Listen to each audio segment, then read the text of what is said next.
والصلاة والسلام على سيد الأنبياء وأشرف المرسلين وعلى آله وصحبه أجمعين أما بعد. باب چل رہا تھا علامت الایمان حب الانصار کے بعد بلا ترجمۃ الباب جو باب آیا ہے،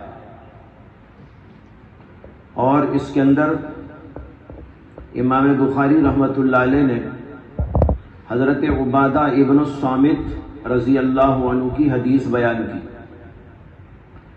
جس کے اندر رسول اکرم صلی اللہ علیہ وسلم کا حضرات صحابہ کرام سے چند امور پر بیعت لینے کا ذکر آیا ہے.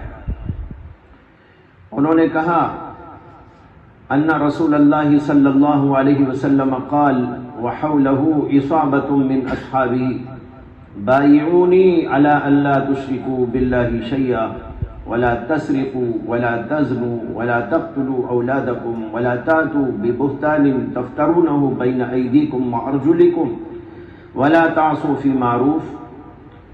پھر فرمایا فمن وفى منكم فاجره على الله ومن اصاب من ذلك شيئا فعوقب في الدنيا فهو كفارة له ومن اصاب من ذلك شيئا ثم ستره الله فهو الى الله ان شاء عفا عنه وان شاء عاقبه. جو امور بیعت اللہ کے نبی علیہ السلام نے بیان کیے تھے، اس کے بعد میں یہ فرمایا کہ جو تم میں سے ان چیزوں کی وفاداری کرے، یعنی ان کا پاس و لحاظ رکھے، تو اللہ پر اس کا اجر ہے، یعنی اللہ اسے اس کا اجر دے گا. اور جو آدمی ان میں سے کسی چیز کا ارتکاب کر بیٹھے، اصابہ من ذالک، اصابہ ارتکاب کے معنی میں ہے جو آدمی ان میں سے کسی بات کو پہنچے، یعنی کسی بات کا ارتکاب کر ڈالے،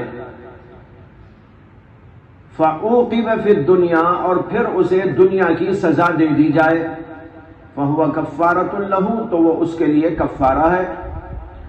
اور جو آدمی ان میں سے کسی چیز کا ارتکاب کرے، پھر اللہ اس کے اوپر پردہ ڈال دے.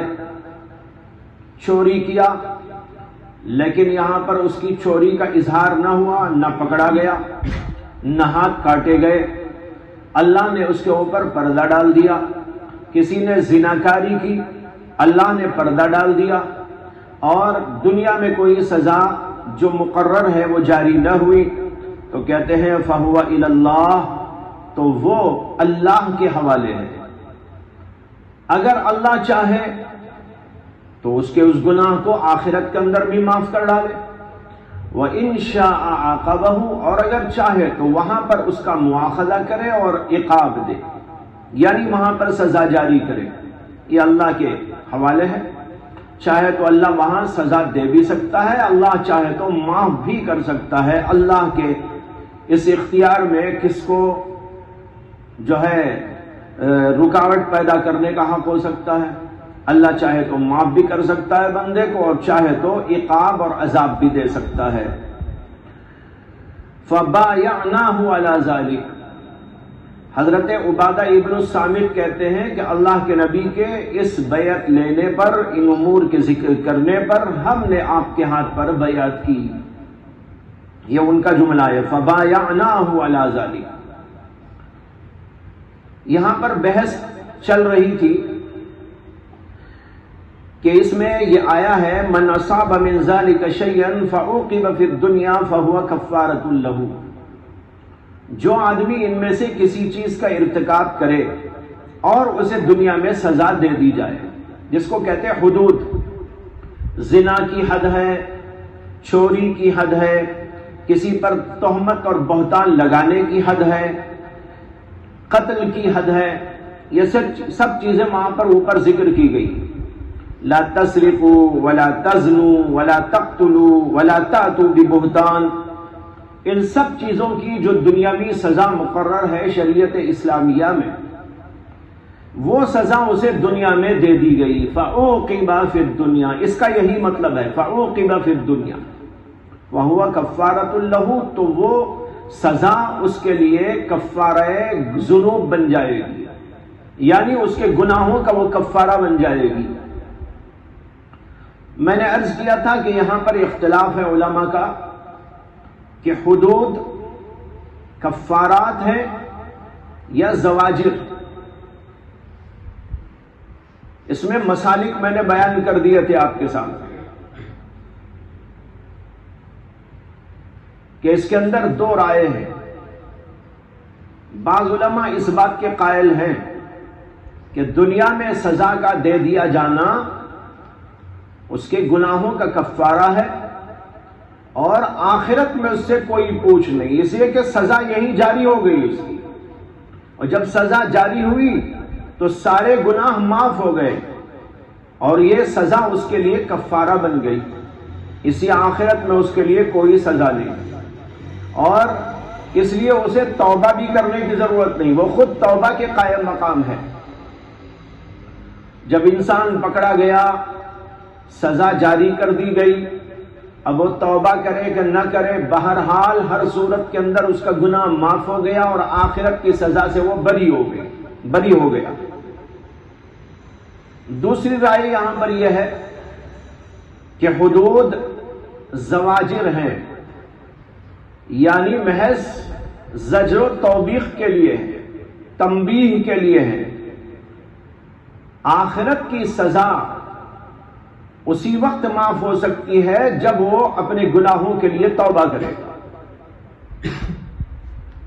جب توبہ کرے گا تو گناہ معاف ہوگا، اور توبہ نہیں کرے گا تو وہ سزا اس کے لیے کفارہ نہیں بنے گی، توبہ مستقل اسے کرنی ہوگی۔ یہ دوسرا مسلک ہے۔ احناف کا اس میں کیا مسلک ہے، اس کے بارے میں بتایا تھا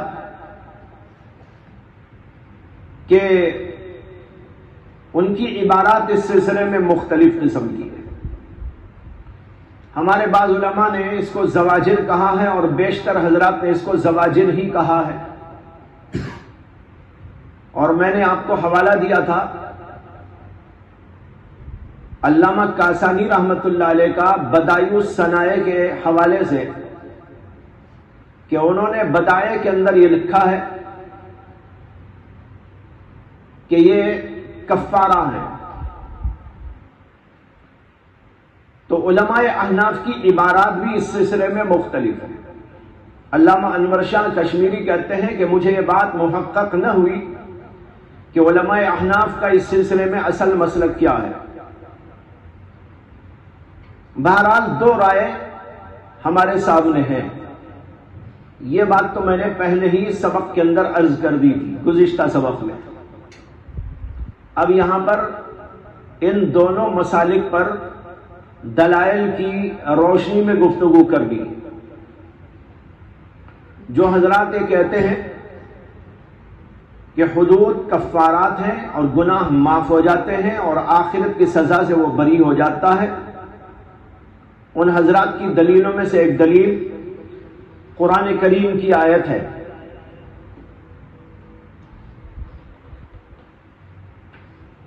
جس میں قتل کی سزا کا ذکر کرتے ہوئے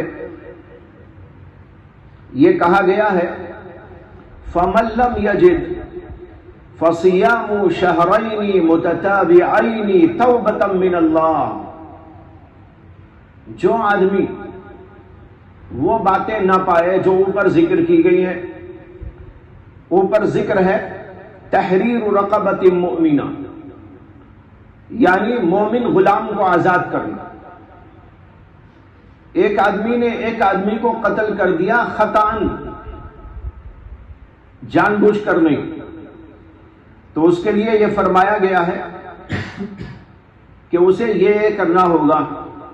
آگے یہ عبارت ہے فَمَن لَّمْ يَجِدْ، جو آدمی یہ نہ پائے، فَصِيَامُ شَهْرَيْنِ مُتَتَابِعَيْنِ، تو 2 مہینے لگاتار روزے رکھنا ہے، توبۃ من اللہ، بطور توبہ۔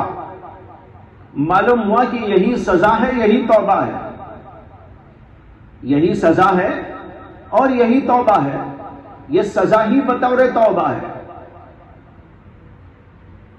اس سے ان حضرات کا استدلال ہے جو یہ کہتے ہیں کہ حدود کفارات ہیں اور الگ سے توبہ کی اس کے لیے ضرورت نہیں۔ دوسری دلیل ان حضرات کی یہی حدیث پاک ہے جو ہمارے سامنے ہے، جس کے اندر صاف ہے فَعُوقِبَ فِي الدُّنْيَا فَهُوَ كَفَّارَةٌ لَهُ، حضرت عبادہ ابن الصامت رضی اللہ عنہ کی حدیث۔ اور تیسری دلیل ان حضرات کی چند صحابہ سے مروی وہ حدیث ہے جو مختلف الفاظ کے ساتھ نبی اکرم صلی اللہ علیہ وسلم سے ذکر کی گئی ہے،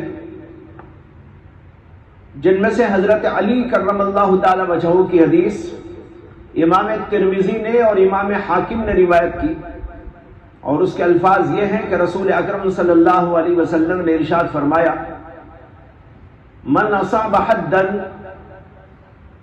فاجل عقوبته فی الدنیا اللہ اکرم من ان یثنی علی عبده العقوبۃ فی الدنیا فی الآخرہ،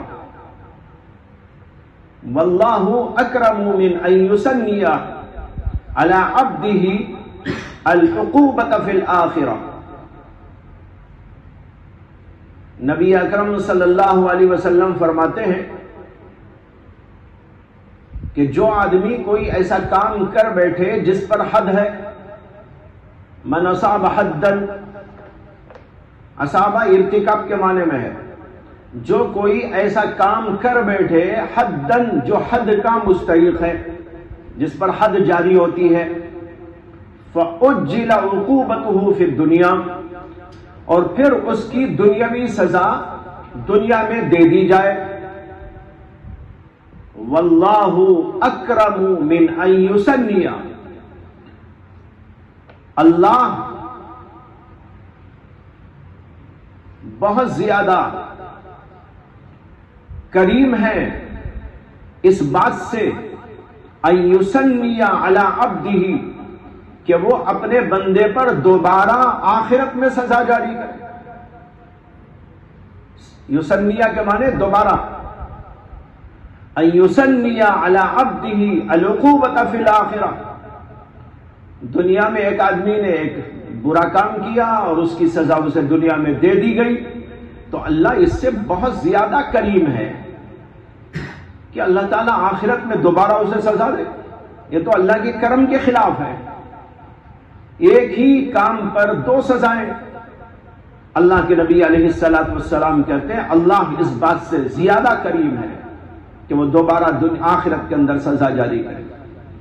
اسی قسم کے الفاظ کے ساتھ تھوڑے بہت فرق کے ساتھ یہ روایت حضرت ابو تمیمہ رضی اللہ تعالی عنہ سے بھی مروی ہے، اور حضرت سیدنا خزیمہ بن ثابت سے بھی آئی ہے، اور حضرت سیدنا عبداللہ ابن عمر رضی اللہ عنہ سے بھی مروی۔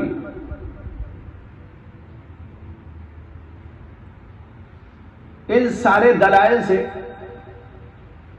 یہ حضرات استدلال کرتے ہیں کہ جب دنیا میں سزا دے دی جاتی ہے تو آخرت کی سزا سے وہ بری ہو جاتا ہے، اور یہی گناہ کا کفارہ ہو جاتا ہے۔ دوسری طرف وہ حضرات ہیں جو یہ کہتے ہیں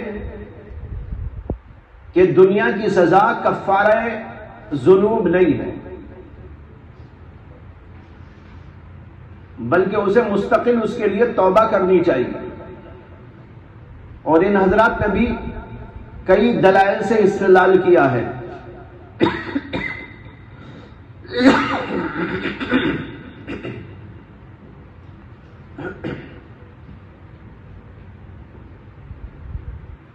ان میں سے ان کی ایک دلیل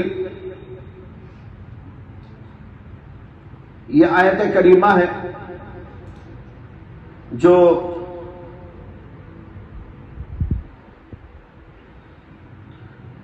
چھٹے پارے کے اندر آئی، انما جزاء الذین یحاربون اللہ ورسولہ ویسعون فی الارض فسادا ان یقتلوا او یصلبوا او تقطع ایدیہم وارجلهم من خلاف او ينفوا من الارض ذالک لہم خزی فی الدنیا ولہم فی الآخرۃ عذاب عظیم۔ اس کے اندر سزا بتائی گئی ہے، دنیا کی سزا۔ کن لوگوں کی سزا ہے؟ ان میں چند لوگوں کا ذکر ہے۔ کہتے ہیں انما جزاء الذین یحاربون اللہ ورسولہ، ان لوگوں کی سزا جو اللہ اور اللہ کے رسول سے محاربہ کرتے ہیں، وَيَسْعُونَ فِي الْأَرْضِ فَسَادًا، اور زمین کے اندر فساد مچاتے ہیں، یہ ہے کہ أَن يُقَتَّلُوا، کہ ان کو قتل کیا جائے، أَوْ يُصَلَّبُوا، یا ان کو سولی پہ ٹنگا دیا جائے، أَوْ تُقَطَّعَ أَيْدِيهِمْ وَأَرْجُلُهُمْ مِنْ خِلَافٍ، یا مختلف جانبوں سے ان کے ہاتھ اور پیر کو کاٹ دیا جائے، أَوْ يُنْفَوْا مِنَ الْأَرْضِ، یا زمین سے ان کو نکال دیا جائے، یعنی وطن سے باہر کر دیا جائے۔ ذالک لہم خزی فی الدنیا، یہ ان کے لیے دنیا کی ذلت اور رسوائی ہے، ولہم فی الآخرۃ عذاب عظیم، اور ان کے لیے آخرت کے اندر بڑا عذاب ہے۔ اب یہاں پر دیکھو، یہ سزا ہے ان لوگوں کی جو ڈکیتی ڈالتے ہیں اور لوگوں کو قتل کرتے ہیں، زمین میں فساد مچاتے ہیں، ان لوگوں کی سزا یہاں بیان کی گئی۔ جو ڈکیتی ڈالتے ہیں اسی کے لیے یہاں پر آیا ہے یسعون فی الارض فسادا، اور وہ جو ہے وہ قتل کرتے ہیں، غارت گیری کرتے ہیں، یہ سب کرتے ہیں نا چور ڈاکو، ان کی سزا اس کے اندر بیان کی گئی کہ ان کو قتل کیا جائے، یا سولی پہ ٹنگا دیا جائے، یا ہاتھ کاٹ دیے جائیں، پیر کاٹ دیے جائیں مختلف جانبوں سے، یا ان کو جو ہے وطن سے باہر کر دیا جائے۔ علماء اس کی تفسیر میں لکھتے ہیں کہ ڈاکو کئی قسم کے ہوتے ہیں، یا یوں کہیے کہ ان کے اعمال مختلف قسم کے ہوتے ہیں۔ بعض تو یہ کرتے ہیں کہ مال اٹھا لیتے ہیں، چوری کر لیتے ہیں، بعض اسی چوری کے سلسلے میں کسی کو قتل بھی کر ڈالتے ہیں، اور بعض وہ ہیں جو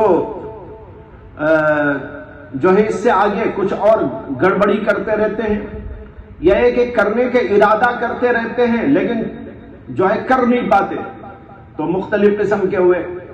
اس لیے یہ مختلف سزائیں بیان کی گئی۔ جنہوں نے کسی کو قتل کیا ان کے لیے کہا گیا ان یقتلوا، کہ ان کو بھی قتل کیا جائے گا، یا جنہوں نے مال لوٹ لیا ان کے لیے کہا گیا کہ ان کو سولی پہ ٹنگا دیا جائے گا، یا جنہوں نے صرف جو ہے چوری کر لی ان کے لیے کہا گیا کہ ان کے ہاتھ پیر کو کاٹ دیا جائے گا، اور جو یہ سب کچھ کرنا چاہتے تھے لیکن اس کے باوجود کر نہ پائے، پکڑے گئے، تو ان کی سزائے ينفوا من الارض، کہ ان کو زمین سے باہر کر دیا جائے، یعنی ملک سے نکال دیا جائے۔ تو اس طریقے پر مختلف سزائیں یہاں پر بیان کی گئی۔ بہرحال جو بھی ہو، یہ تفسیر ہے اور اس کی تفسیر کے اندر مختلف اقوال بھی ہیں۔ یہاں خلاصہ یہ ہے کہ اس کے اندر ڈکیت لوگوں کی سزاؤں کا اور ان کی بدعمالیوں اور بد کرداریوں کے اوپر سزا کا ذکر کیا گیا ہے۔ سزا کا ذکر کرنے کے بعد کہا گیا ذالک لہم خزی فی الدنیا، یہ ان کے لیے دنیا کے اندر ذلت اور رسوائی ہے، وَلَهُمْ فِي الْآخِرَةِ عَذَابٌ عَظِيمٌ، اور ان کے لیے آخرت کے اندر بڑا عذاب ہے۔ سوال یہ ہے کہ اگر دنیا کی سزا ہی سب کچھ ہے اور اس سے آخرت کی سزا ختم ہو جاتی ہے، تو ان کو جب قتل کر دیا گیا، یا ان کے ہاتھ پیر کاٹ دیے گئے، یا ان کو سولی پہ ٹنگا دیا گیا، یا ان کو ملک بدر کر دیا گیا، تو پھر اس کے بعد یہ کہنے کا کیا مطلب ہے وَلَهُمْ فِي الْآخِرَةِ عَذَابٌ عَظِيمٌ، کہ ان کے لیے آخرت میں بھی عذاب ہے؟ معلوم ہوا کہ یہ کفارہ گناہ نہیں، یہ زجر ہے، توبیخ ہے، تاکہ دنیا والوں کو عبرت ہو جائے۔ چور پر چوری کی سزا جاری ہوتی ہے تو دوسرے چوروں کے ہوش اور ان کے دماغ ذرا درست ہو جاتے ہیں، ارے بھائی میرے ساتھ بھی ایسا ہو سکتا ہے، یہ اس کی سزا ہے، اس کا مقصد ہے۔ یہ کہتے ہیں یہ دوسرے حضرات۔ دوسری دلیل ان حضرات کی اسی سے آگے ہے، والسارق والسارقة فاقطعوا أيديهما جزاء بما كسبا نكالا من الله والله عزيز حكيم فمن تاب من بعد ظلمه وأصلح فإن الله يتوب عليه إن الله غفور رحيم۔ چوری کی سزا بیان کی گئی، چور چوری کر لے تو اس کے ہاتھ کاٹ دو، جزاء بما کسبا، ان کی اس غلط حرکت کی جزا میں، سزا میں، نکالا من اللہ، یہ اللہ کی طرف سے نکال ہے، عذاب ہے۔ لیکن یہ کہنے کے بعد اللہ نے کہا فمن تاب من بعد ظلمه واصلح، جو آدمی ان میں سے پھر توبہ کر لے اور اپنی اصلاح کر لے۔ معلوم ہوا کہ اس کے بعد بھی توبہ کی ضرورت باقی رہتی ہے، سزا جاری ہونے کے باوجود فمن تابا کہنا یہ اس بات کی دلیل ہے کہ یہ کفارہ سیئات نہیں، اور علماء یہ بھی کہتے ہیں کہ نکال کہتے ہی ہیں اس سزا کو جو دوسروں کے لیے عبرت کا باعث بنے، نکالا من اللہ، یہ اللہ کی طرف سے ان کے اوپر جو سزا ہے، یہ سزا دراصل دوسروں کے لیے عبرت کا باعث۔ یہ دوسری دلیل ہے۔ تیسری دلیل ان حضرات کی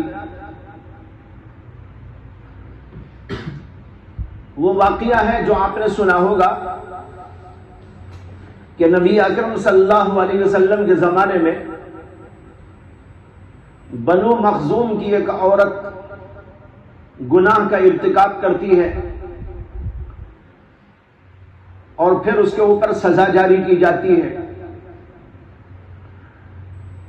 حضرت سیدہ عائشہ صدیقہ رضی اللہ تعالی عنہا نے اس روایت کو بیان کرتے ہوئے فرمایا وَحَسُنَتْ تَوْبَتُهَا، اس کی توبہ بہت پختہ اور بہت عمدہ ہوئی۔ دیکھو یہاں سزا بھی جاری ہوئی اور اس کے ساتھ انہوں نے جو توبہ کی اس کا ذکر انہوں نے کیا۔ معلوم ہوا کہ سزا کے ساتھ توبہ کی ضرورت باقی رہتی ہے۔ اسی طریقے پر حضرت مائس اسلمی رضی اللہ تعالیٰ عنہ، ان کے بارے میں آتا ہے کہ ان سے زنا کا ارتکاب ہو گیا۔ انہوں نے اللہ کے نبی علیہ الصلوۃ والسلام کی خدمت میں پہنچ کر اعتراف گناہ کیا۔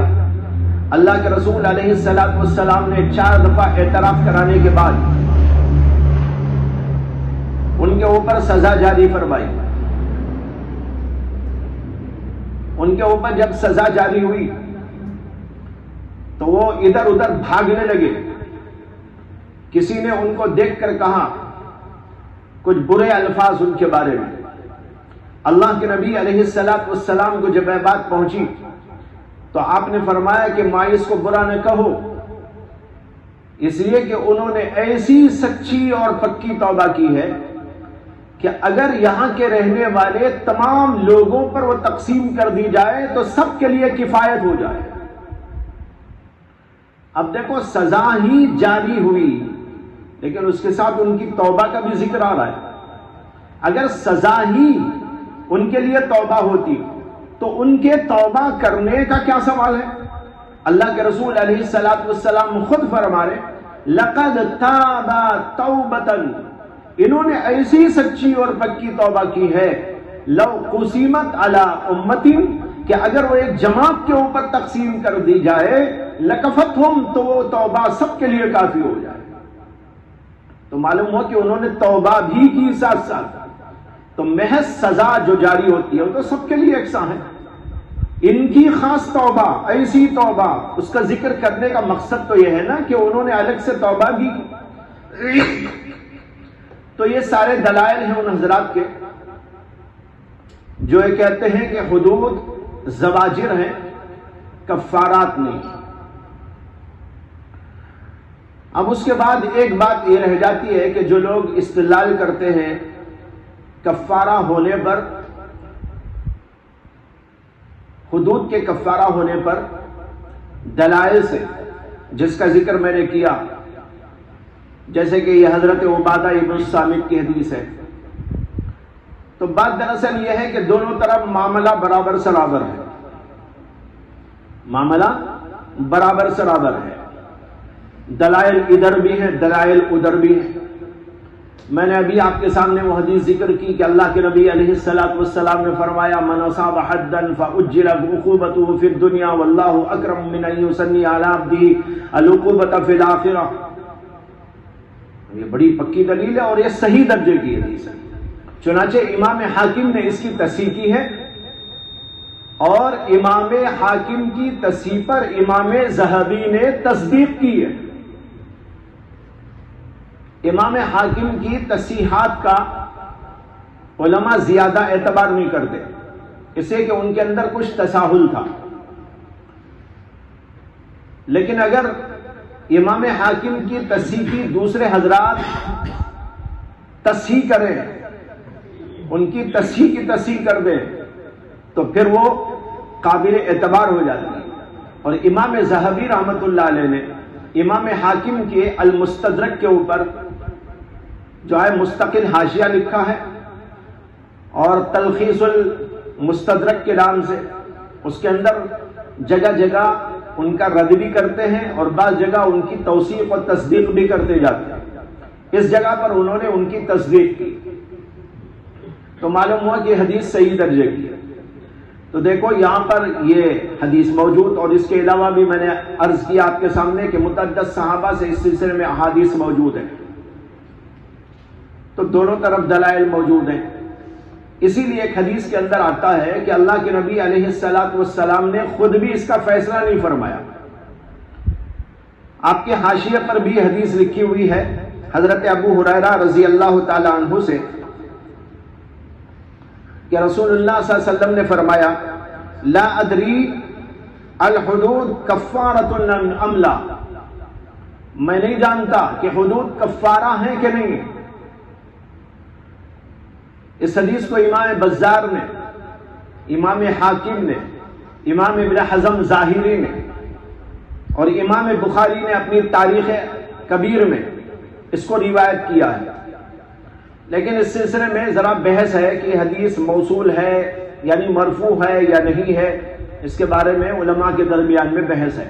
بہرحال یہ حدیث یہ موجود، اسے کوئی فیصلہ کن بات تو یہاں نہیں کہی جا سکتی۔ اور جیسے میں نے علامہ انور شاہ کشمیری رحمۃ اللہ علیہ کا ذکر کیا کہ وہ کہتے ہیں کہ مجھے یہ نہیں سمجھ میں آیا کہ ہمارے علماء احناف کا بھی نقطہ نظر کیا ہے، حدود کے کفارات ہونے کا ہے یا حدود کے محض زواجر ہونے کا ہے۔ ہدایہ میں جو لکھا ہے اس سے تو یہ اندازہ ہوتا ہے کہ علماء احناف کے نزدیک یہ زواجر ہے، لیکن میں نے آپ کو حوالہ دیا بدائع الصنائع کا، اور بدائع الصنائع کے اندر امام کاسانی نے جو ذکر کیا ہے اس سے یہ اندازہ ہوتا ہے کہ علماء احناف کے نزدیک یہ کفارہ، اسے کوئی فیصلہ کن بات یہاں پر نہیں کہی جا سکتی۔ دونوں کے دلائل آپ کے سامنے ذکر کر دیے گئے ہیں۔ اب آگے ہے وَمَنْ أَصَابَ مِنْ ذَلِكَ شَيْئًا ثُمَّ سَتَرَهُ اللَّهُ، اور جو آدمی ان میں سے کسی چیز کا ارتکاب کرے اور پھر اللہ اس کے اوپر پردہ ڈال دے، یہ اللہ کی بڑی مہربانی ہے۔ اللہ تبارک و تعالیٰ تو بندوں کے گناہوں کو معاف بھی کرتے رہتے ہیں، چھپا کے بھی رکھتے ہیں، ورنہ انسان کے گناہ دوسرے انسانوں کے سامنے ظاہر ہو جائے تو پھر کوئی کسی کو پوچھنے والا نہ ہوگا، کوئی کسی کو دیکھنے والا نہ ہوگا، کوئی کسی کی تعظیم و تکریم نہ کرے گا، بلکہ سب ایک دوسرے سے نفور اور ایک دوسرے سے دور ہو جائے گا، اس لیے کہ گناہ اللہ نے چھپا دیے، لوگوں کے سامنے وہ آشکارا نہیں ہے۔ اگر یہ ظاہر ہو جائے تو پھر بہت بڑی مصیبت انسانوں کے لیے آ جائے۔ یہ اللہ تعالیٰ کی کتنی بڑی رحمت ہے۔ بڑے بڑے اکابرین جو اپنی جگہ پر بڑے مقدس تھے، بہت پاکیزہ تھے، گناہوں سے دور تھے، نفور تھے، اطاعت اور بندگی کے اندر بہت آگے تھے، ایسے حضرات بھی اپنے آپ کو سمجھتے تھے کہ اللہ نے ہمارے گناہوں پر پردہ ڈال دیا۔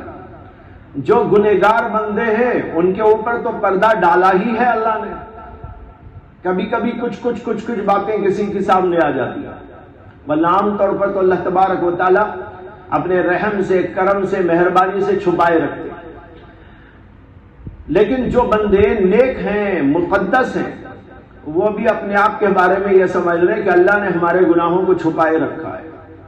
اس میں ان کی بزرگی اور ان کی تواضع اور ان کی نیک نیتی اور نیک نفسی کا پتہ چلتا ہے کہ وہ حضرات اپنے بارے میں بدظن رہتے، یہی ان کی نیک نفسی ہے۔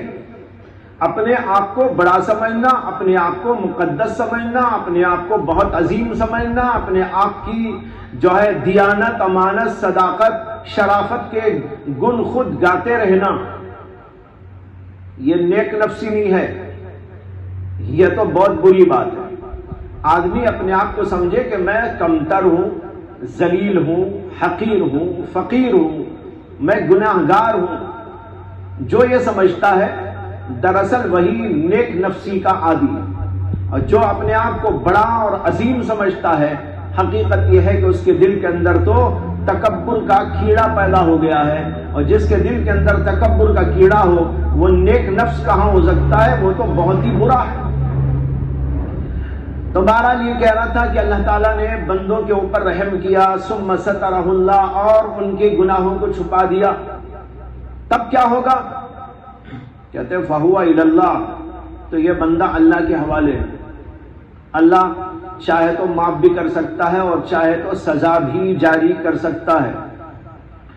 عام طور پر تو اللہ تعالیٰ کے ہاں رحم ہے، کرم ہے، اور مختلف بہانوں سے اللہ تبارک و تعالیٰ معاف کر دیتے، جیسے کہتے ہیں نا رحمت حق بہانہ می جویت، اللہ کی رحمت بہانے تلاش کرتی ہے مغفرت کرنے کی، رحم کرنے کی، کوئی بہانہ مل جائے انسان کو معاف کرنے کا اسی سے معاف کر ڈالتا۔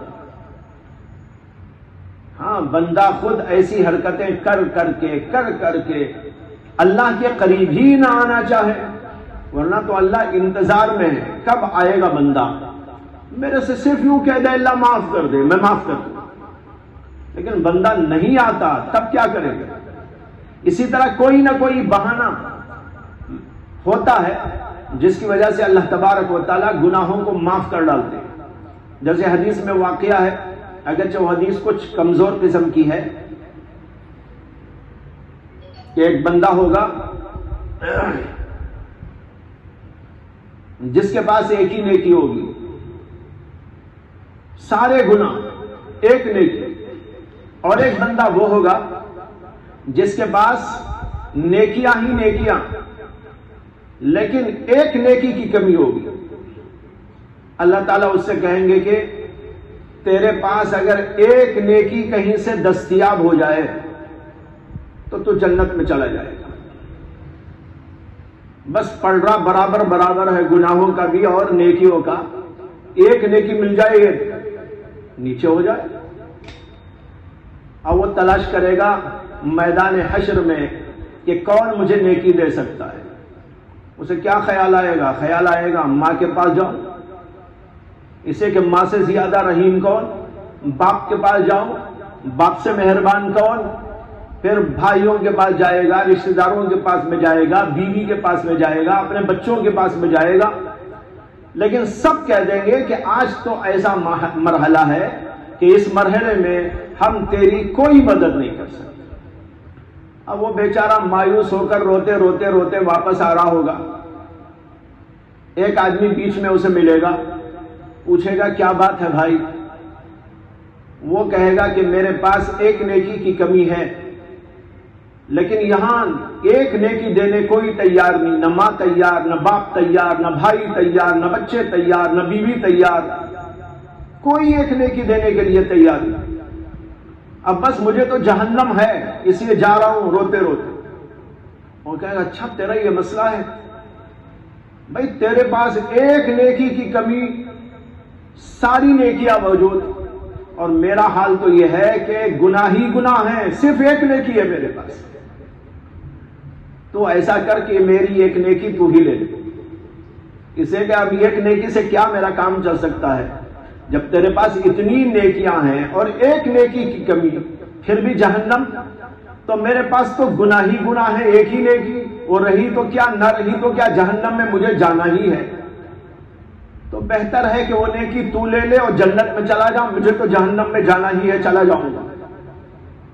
اب وہ ایک نیکی لے کر خوش خوش اللہ کے دربار میں پہنچے گا تو اللہ تبارک و تعالیٰ فرمائیں گے کون بے وقوف ہے جو تجھے یہاں بھی دینے کے لیے راضی ہو گیا، بلاؤ اس کو۔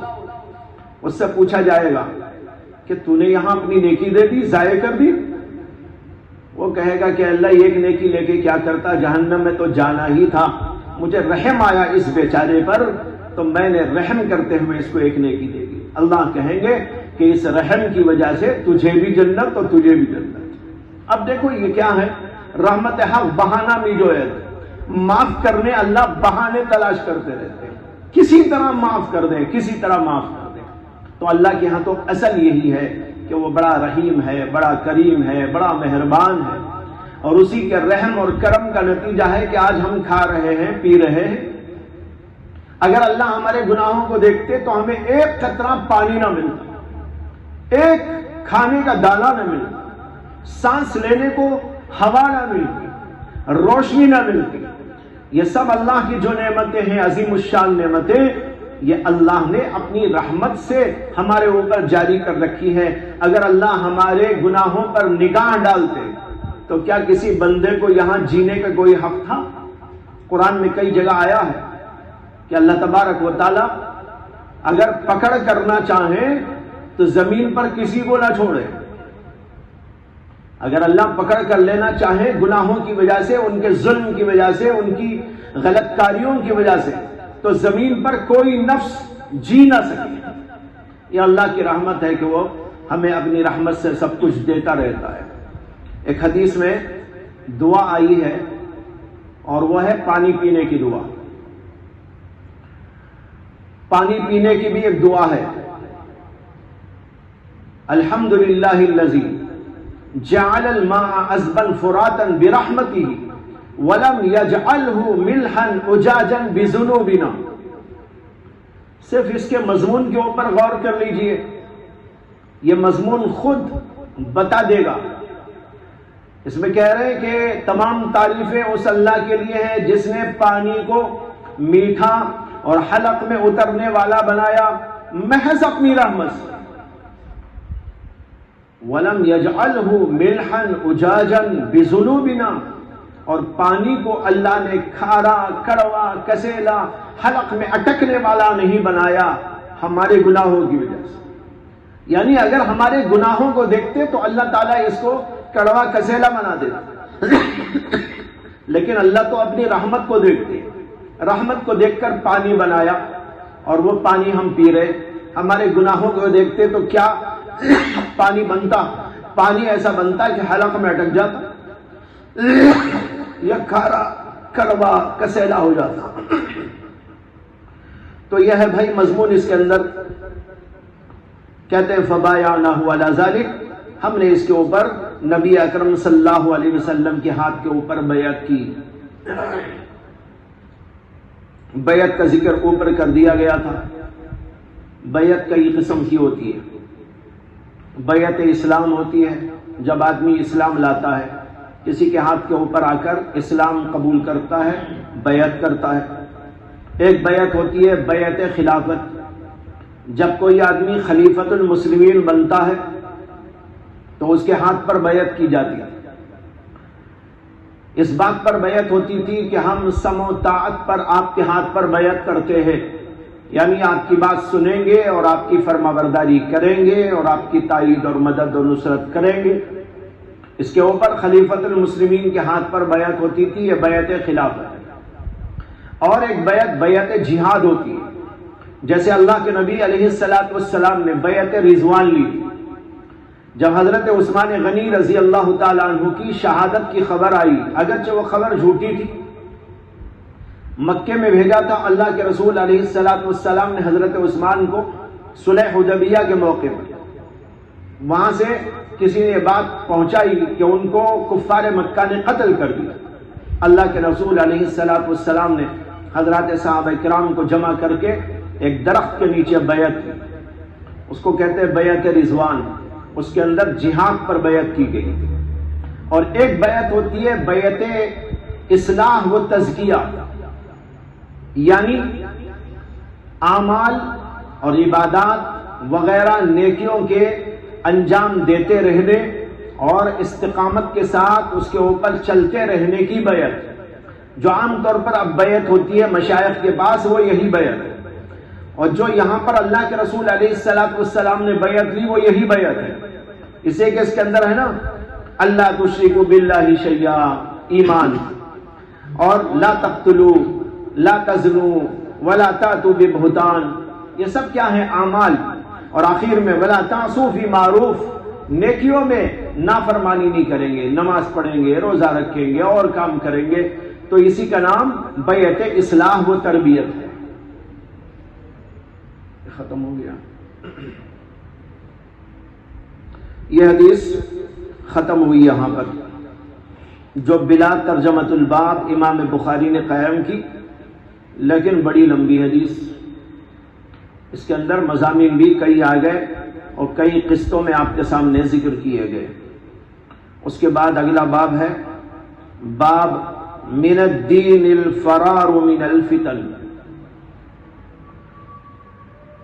دین میں سے یہ بھی ہے کہ فتنوں سے بھاگو، دین میں سے یہ بھی ہے کہ فتنوں سے بھاگا جائے، فتنوں سے راہ فرار اختیار کی جائے۔